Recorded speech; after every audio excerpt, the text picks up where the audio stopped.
Délibération importante qui suit, concerne la prévention de la délinquance. C'est une proposition d'approuver une convention de rappel à l'ordre à intervenir entre la commune d'Annemasse et le parquet du tribunal judiciaire de Thonan pour des faits portant atteinte au bon ordre, à la sûreté, à la sécurité et à la salubrité publique. C'est un engagement important de la ville sur la prévention de la délinquance aux côtés du procureur. C'est M. Minkela qui va vous présenter ce dossier.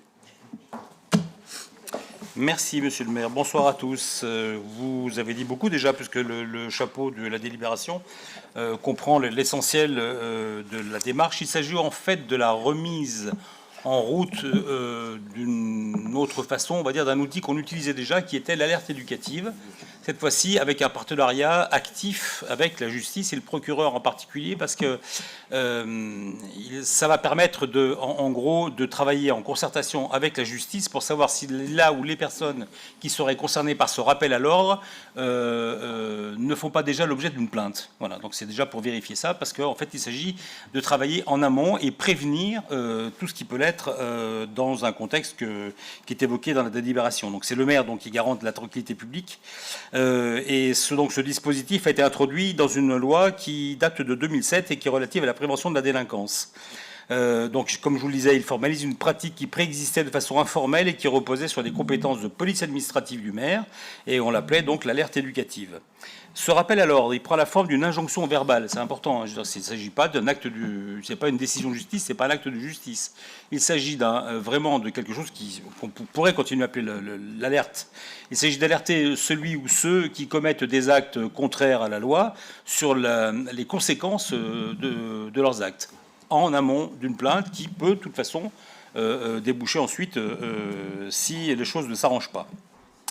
Alors, cette intervention du maire peut concerner aussi bien des mineurs que des majeurs, donc le public est large, potentiellement large, et ça peut donc s'appliquer dans des tas de domaines très différents qui concernent donc la vie de la cité, le non-respect des arrêtés de police, de bon ordre, donc quand ils portent sur des questions de bon ordre, de sûreté, de sécurité ou de salubrité publique, à d'autres faits relevant d'une peine contraventionnelle, essentiellement pour les contraventions pouvant être constatées par la police municipale, ou encore des comportements n'emportant pas de qualification pénale. Il permet d'agir le plus en amont possible, comme je vous le disais, sur les comportements individuels pour les faits relevant du champ contraventionnel et des incivilités, excluant évidemment les crimes et les délits, mais pouvant y conduire.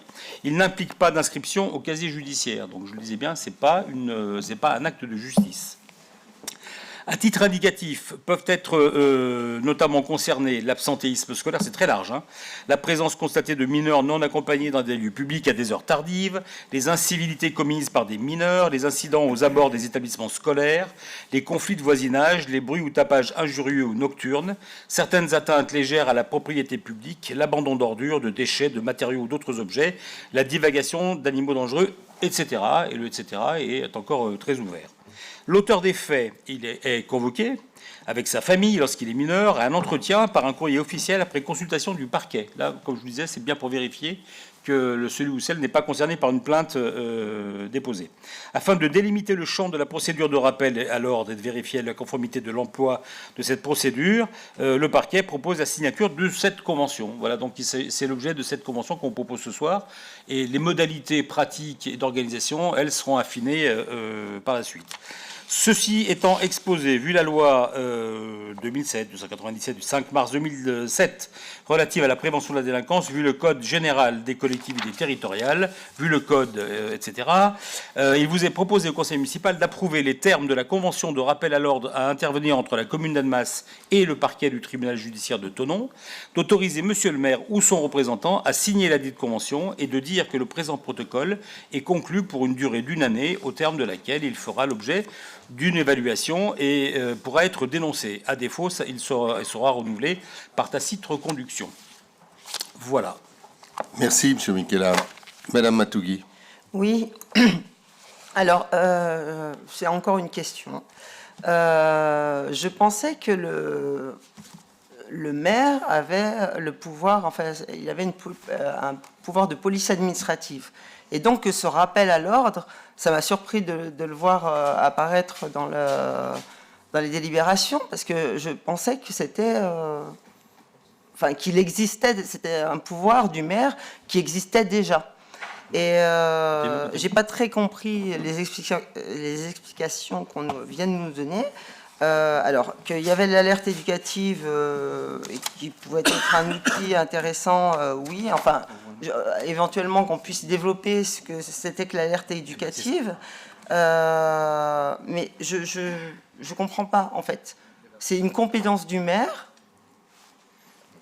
qui existe. Elle est où la différence entre la compétence qui existait de police administrative, je vais reformuler ma question, et cette nouvelle compétence, entre guillemets, apparemment? C'est pas une nouvelle compétence, hein. Faut qu'on soit bien clair. Il s'agit tout simplement d'encadrer, puisque la loi, elle est pas nouvelle, la loi, elle est 2007, hein, sous un gouvernement, voilà, qui a fait ce choix.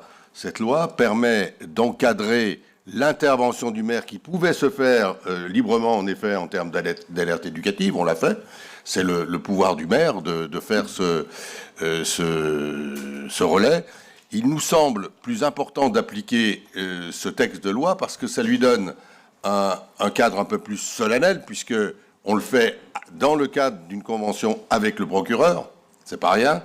Même si c'est encore une fois pas un acte de justice.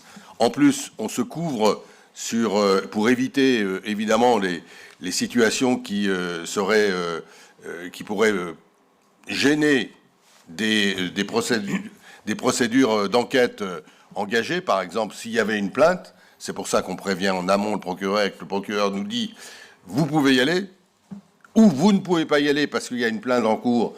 Et c'est là la machine judiciaire se met en place. Hein, c'est un point important.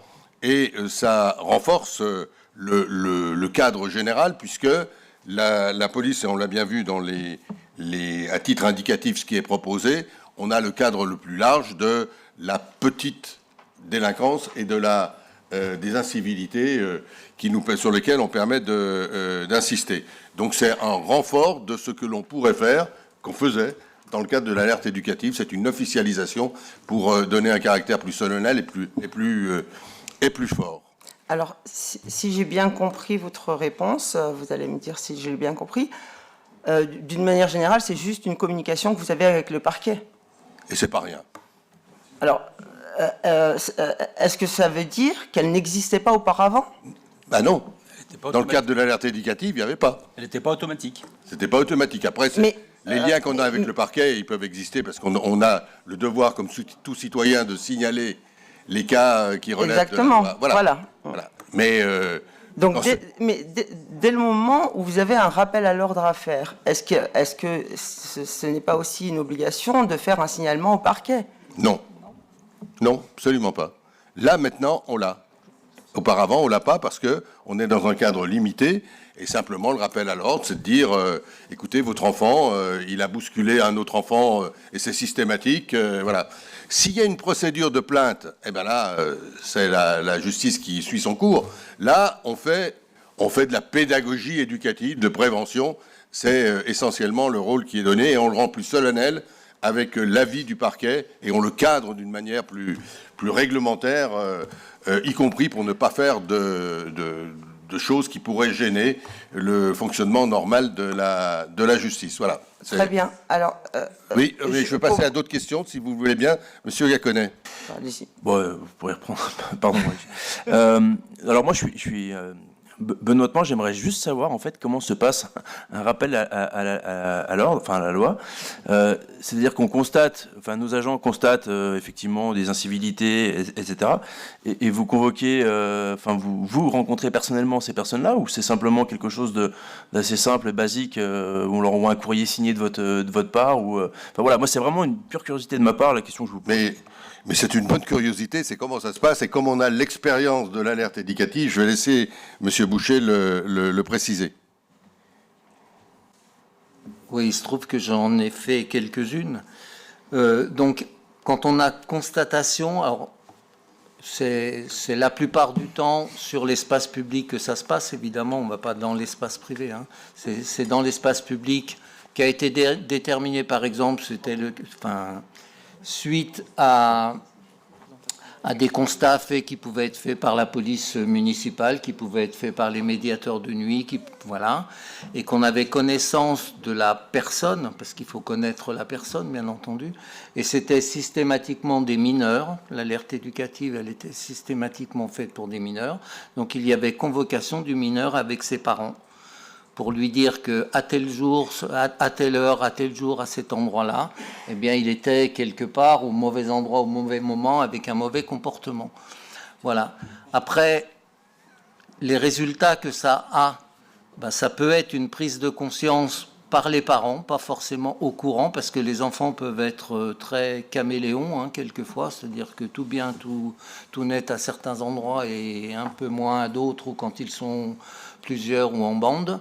Voilà, il y a toutes sortes de cas. Il y a des parents qui vous remercient. Ça m'est arrivé plusieurs fois de les mettre au courant de la situation. Voilà, et puis le but était aussi, quand il y avait un sentiment de la part des parents de ne pas maîtriser un certain nombre de choses, ben, pouvait se mettre en place un certain nombre de relations avec la prévention spécialisée ou avec des animateurs, ou en lien avec les établissements scolaires quelquefois. Voilà, un certain nombre de choses. Je pense que c'est à la fois peu de choses et beaucoup de choses. Ça, non, voilà, donc c'est important de le faire. Et ici, encore une fois, ça donne un peu plus de poids. Et puis surtout, on pouvait...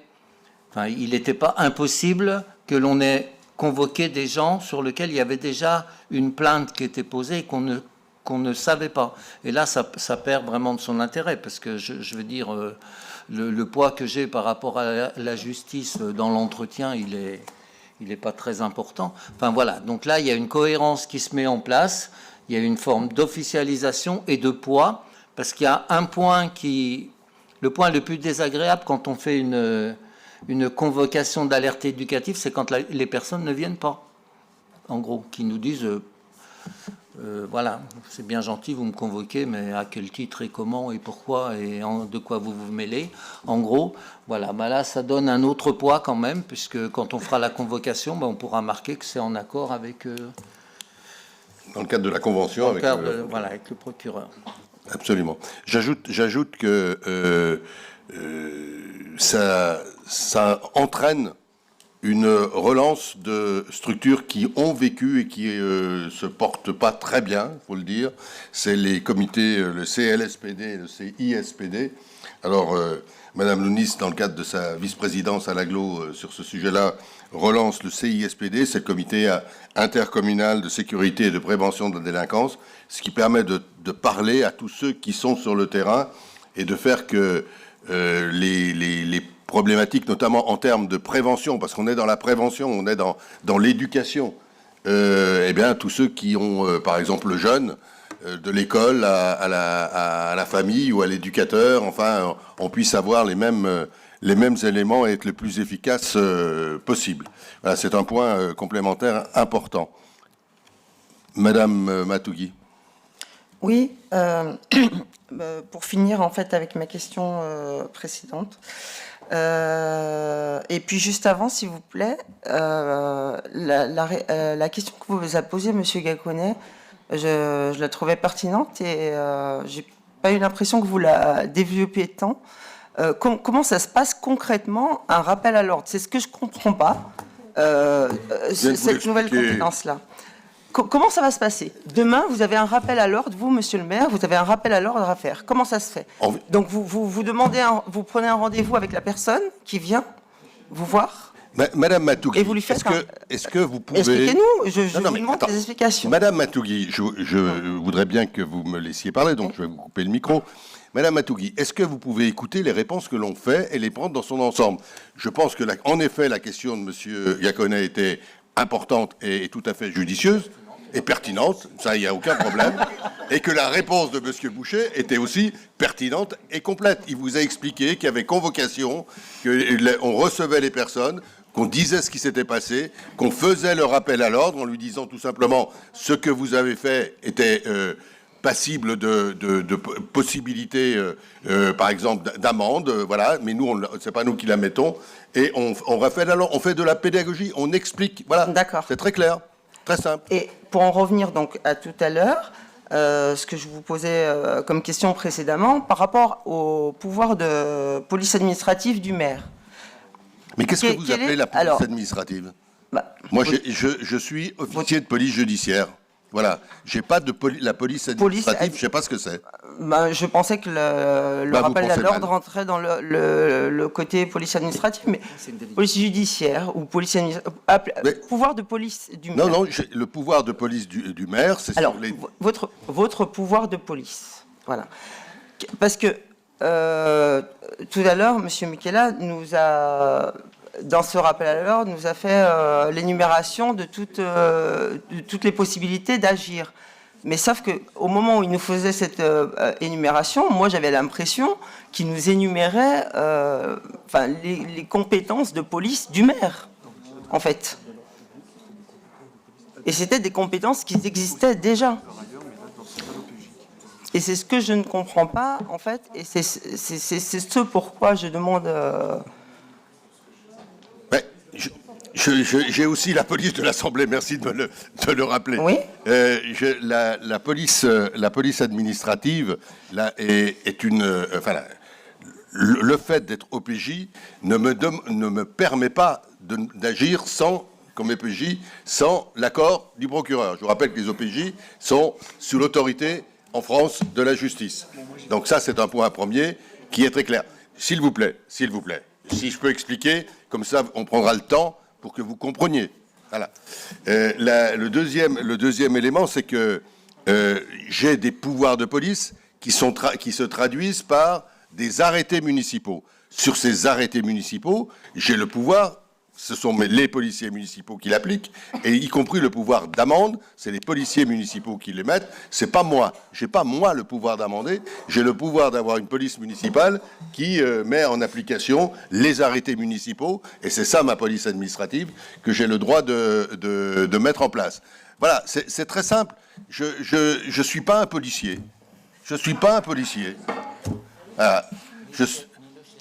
Ni le shérif.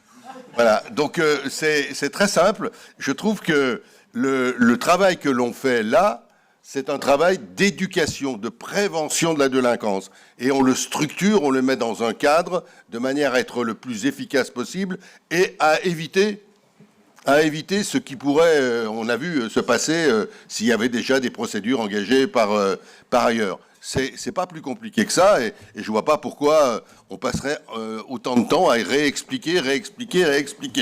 Je vous donne bien volontiers une fois la parole, mais ce sera la dernière.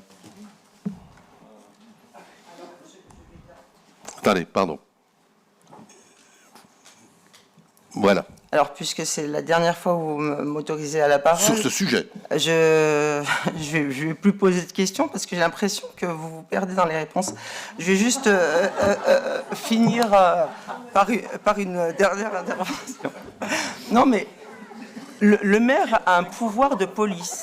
Et j'ai l'impression, en fait, à vous entendre me répondre depuis tout à l'heure, que vous refusez à admettre que vous, monsieur le maire, vous avez un pouvoir de police. Non, je l'ai dit. Et ce qui permettrait en même temps, peut-être, si vous le reconnaissiez, ce pouvoir de police, peut-être que ça permettrait d'avoir un autre regard sur la tranquillité publique que vous, monsieur le maire, vous devez assurer. Alors peut-être par le bras ou par la délégation de votre adjoint, mais on a quand même ce devoir de tranquillité publique à assurer. Et la question que je vous posais et à laquelle je n'ai pas de réponse toujours, c'est ce pouvoir de police. Comment vous l'exerciez auparavant? Je répondrai pas parce que je viens d'expliquer. C'était pas une question, donc vous n'aviez pas à y répondre. Voilà. Je crois que ma pédagogie envers vous est très inefficace, donc j'abandonne mes cours de pédagogie vous concernant. Monsieur Boucher va peut-être mieux vous répondre que moi. Non, monsieur Michela d'abord. Je vais juste essayer de donner un petit éclairage simple. Je vais prendre un exemple très précis. Lorsqu'un enfant fait une bêtise, il y a deux façons d'intervenir. C'est soit on le punit. Parce qu'elle n'écoute pas, madame Matougi. Ah bah si elle n'écoute pas, on n'est pas en deux. Oui, parce qu'on est en train de vous répondre, madame Matougi. Non, je reprends mon exemple très simple. Lorsqu'un enfant fait une bêtise, il y a deux façons de réagir. Soit on le punit, la police du maire, la police municipale, soit on lui dit attention, la prochaine fois que tu fais une bêtise, tu seras puni. C'est ça qu'on vous propose ce soir. C'est cette étape intermédiaire qui permet de graduer les choses en fonction des situations. C'est un outil supplémentaire dans toute notre panoplie possible, police comprise. Ça ne contredit pas la police, ça ne la remplace pas, ça ne remplace pas la justice. C'est un outil supplémentaire dans la prévention, l'accompagnement des comportements qui sont parfois borderline, limite, comme le disait tout à l'heure Michel Boucher. C'est pas autre chose. Il ne faut pas chercher des choses compliquées là où il n'y en a pas. Monsieur Boucher. Je vais faire un dernier effort pour essayer d'expliciter les choses. Si vous avez, Madame Matouigui, un enfant, par exemple, qui circule sur un scooter dans un endroit où il n'a pas circulé, dans lequel il y a un arrêté qui est pris, où il circule en... Voilà, ça c'est la police du maire. Il sera verbalisé par le policier municipal qui le voit. Ou si le scooter est immatriculé par la vidéo-verbalisation, c'est aussi une possibilité. Ça, c'est le pouvoir de police du maire. Par contre, si cet enfant, à la sortie du collège, s'est un peu bagarré avec des personnes, enfin voilà, il y a une bagarre à la sortie du collège, il a été repéré, monsieur le maire n'a pas le droit de le condamner à rien du tout. Voilà, donc il sera, si on le juge utile, il sera donc convoqué par un pli porté par la police municipale, et donc il y aura ce qui était appelé avant l'alerte éducative et maintenant le rappel à l'ordre pour lui dire, en gros, que c'est un comportement qui n'est pas bon, et surtout le faire avec ses parents, en espérant que l'éducation des parents lui permette de retrouver un bon chemin de vie citoyenne. Moi, je vous propose, si vous me le permettez, d'arrêter le débat ici. On a vu toutes les questions, les réponses. On peut ne pas comprendre. C'est le choix de tout le monde de comprendre ou pas comprendre. Je crois qu'on n'a rien à ajouter. On peut voter pour ou contre. Je vous propose de passer au vote, à moins qu'il n'y ait pas d'autres interventions d'autres membres du conseil municipal. Pas d'autres, donc Madame Matouigui, on a répondu à toutes vos questions. Je m'en tiendrai là parce que j'exerce ma police de l'Assemblée.